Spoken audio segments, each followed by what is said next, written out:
How hot is Jimbo Fisher's seat right now, Paul? Should he be shook?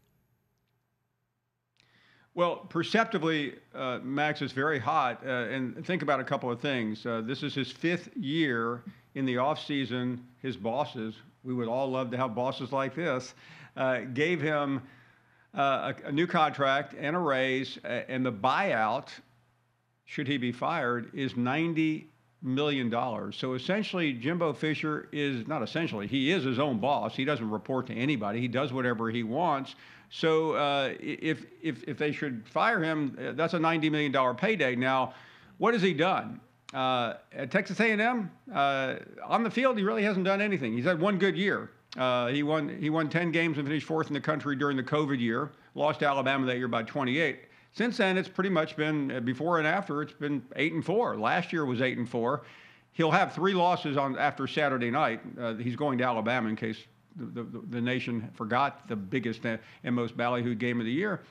And his predecessor, Kevin Sumlin, was fired with a better record than Jimbo Fisher has now.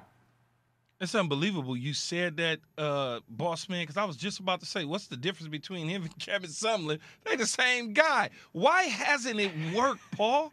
Why hasn't it worked? And when you go back to Florida State, outside of the national championship game with Jameis Winston, and I love Jimbo. Jimbo's my guy. Why hasn't it worked, though? Well, you just said it. It's the quarterback position. He has missed a couple of times. He had Kellen Mond. He started for a couple of years. He was good, serviceable. But since then, it's been a mess. He gambled everything last year on Haynes King. He got hurt. And then it was Zach Calzada, remember that name? Who led A&M to that upset over Alabama a year ago this weekend. Haynes King was back. He did not work. He brought in a transfer from LSU, Max Johnson, who has not worked either. And this is all. And so you can. I don't need to tell you guys. You can't win without the right quarterback. And Jimbo, who is the quarterback whisperer, he was a good quarterback in college. He's been a fantastic coordinator. He worked for Nick Saban at LSU. It just hasn't worked here. And I think it's somewhat unfair to say, well, if you take Jameis Winston out of Jimbo Fisher's career, what does he have? Well, he doesn't have a national championship, and he probably doesn't have a $100 million contract in this job. So I was out in Texas the other day covering an A&M game, and there doesn't seem to be an appetite to pay nearly $100 million. But let's see where this season goes, and if it keeps trending into the dumpster, which it's likely to do, then I don't know what he's going to say in the offseason. He did have the best recruiting class in America last year, guys, which prompted the entire offseason hullabaloo when Nick Saban flat out accused Jimbo Fisher of buying the entire recruiting class. Paul, speaking of Nick Saban, which was just great. I love when that kind of stuff happens within college sports. Just recruiting to get more money for your franchise, essentially, or your school, quote unquote. Your program, quote unquote, Paulie. How much trouble is Alabama in if Bryce Young's shoulder injury keeps him out for a longer period of time? It's a problem. He has an AC joint sprain. I'm sure you guys can relate to that better than Max and I. And it affects his throw. I mean, Bryce Young's the best passer in the country. It's going to affect him. It won't matter this week. Again, Alabama's a 3.5 touchdown favorite over A&M. This is a revenge game. It's not going to be pretty.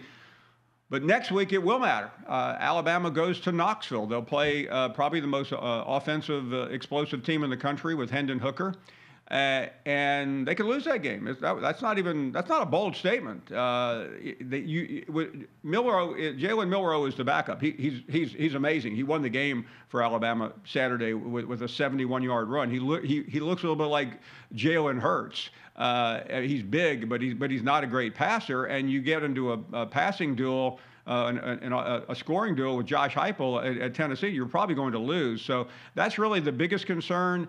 And Saban's not giving much away right now because Nick Saban is playing games, because I think he does want to beat Jimbo Fisher this week by 200 or 300 points if possible. So that's where we are. Paul, why did Georgia have so much trouble down in Missouri against the Tigers? Although I had a rooting interest in that game, I was hoping Georgia dropped it just because of, the USC, where they're at ranking-wise. Why did they struggle to get out of there barely on Saturday? This is 2 weeks in a row they've played very poorly. They're making uncharacteristic mistakes. Their best player, Jalen Carter, got banged up. Stetson Bennett, guess what? Isn't playing great. He's 20. Yeah, he's 25. I think he got a little inflated with all the Heisman talk, and now he's kind of gone back to being Stetson Bennett.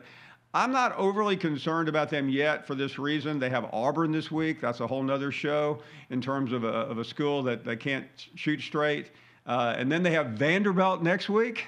So they have a little bit of time. I think they have a bye week before Florida. So they have time, but they really I thought they were by far the best team in the country 3 weeks ago.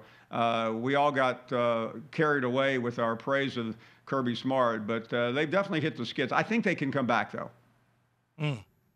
Hey, why did Wisconsin decide to move on from Paul Chryst now? That's the new normal, because he was very successful there, as you guys know. He had a tremendous resume. He's from there. He played there.